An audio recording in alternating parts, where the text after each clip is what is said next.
एक गांव में दो किसान रहते थे। दोनों ही बहुत गरीब थे। दोनों के पास थोड़ी थोड़ी जमीन थी। दोनों उसमें ही मेहनत करके अपना और अपने परिवार का गुजारा चलाते थे। अचानक कुछ समय बाद दोनों की एक ही दिन एक ही साथ मृत्यु हो गई। यमराज जी दोनों को एक ही साथ भगवान जी के पास ले गए। उन दोनों को देखकर भगवान जी ने पूछा, अब तुम्हें क्या चाहिए? तुम्हारे जीवन में क्या कमी थी और अब तुम्हें क्या बनाकर मैं पुनः संसार में भेजूं? भगवान जी की बात सुनकर उनमें से एक किसान गुस्से से बोला, हे भगवान, आपने इस जन्म में मुझे बहुत कष्ट भरी जिंदगी दी थी।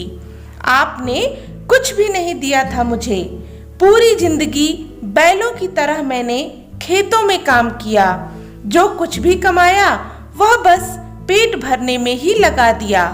ना ही मैं कभी अच्छे कपड़े पहन पाया और ना ही कभी अपने परिवार को अच्छा खाना खिला पाया। जो भी मैं पैसे कमाता था कोई आकर मुझसे ले जाता था और मेरे हाथ कुछ भी नहीं आता। देखो कैसी जानवरों जैसी जिंदगी जी है मैंने। उसकी बात सुनकर भगवान जी कुछ समय मौन रहे और पुनः उस किसान से पूछा, तो अब क्या चाहते हो तुम? इस जन्म में मैं तुम्हें क्या बनाऊं?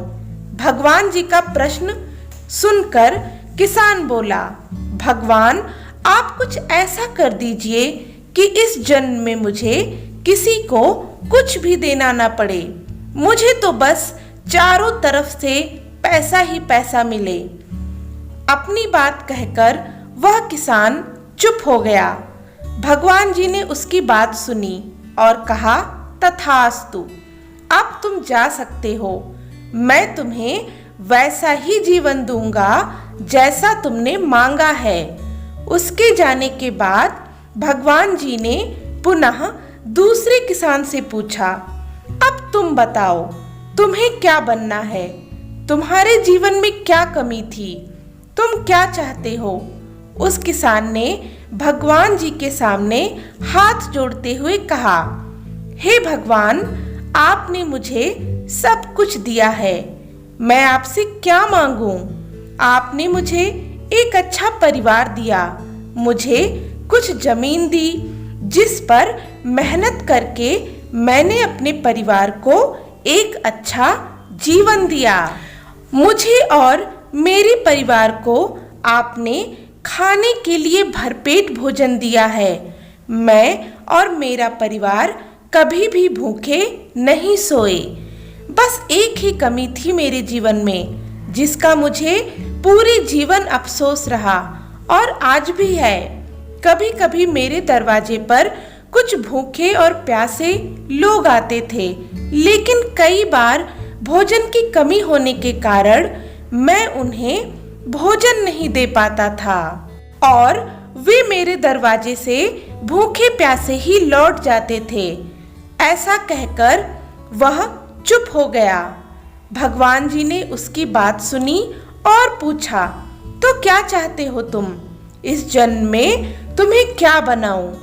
किसान ने भगवान जी से हाथ जोड़कर विनती की, हे प्रभु, कुछ ऐसा कीजिए कि मेरे द्वार से कभी कोई भूखा प्यासा ना लौटे। भगवान जी ने कहा, तथास्तु, अब तुम जाओ। तुम्हारे द्वार से कभी कोई भूखा प्यासा नहीं जाएगा। अब दोनों का पुनः उसी गांव में एक साथ जन्म हुआ। दोनों बड़े हुए। पहला व्यक्ति जिसने भगवान जी से कहा था कि मुझे चारों तरफ से पैसा मिले और किसी को कुछ देना ना पड़े, वह गांव का सबसे बड़ा भिखारी बना। अब उसे किसी को कुछ भी नहीं देना पड़ता था। जो भी आता उसकी झोली में कुछ धन डाल कर जाता। और दूसरा व्यक्ति जिसने भगवान जी से कहा था कि उसे कुछ भी नहीं चाहिए, बस उसके दरवाजे से कभी कोई भूखा प्यासा ना जाए। वह उस गांव का सबसे अमीर व्यक्ति बन गया। इस कहानी से हमें सीख मिलती है कि मन की संतुष्टि ही जीवन का सबसे बड़ा धन है। यह कहानी आपको कैसी लगी? अगर अच्छी लगी तो प्लीज इसे लाइक करें, शेयर करें और चैनल को सब्सक्राइब करें। धन्यवाद।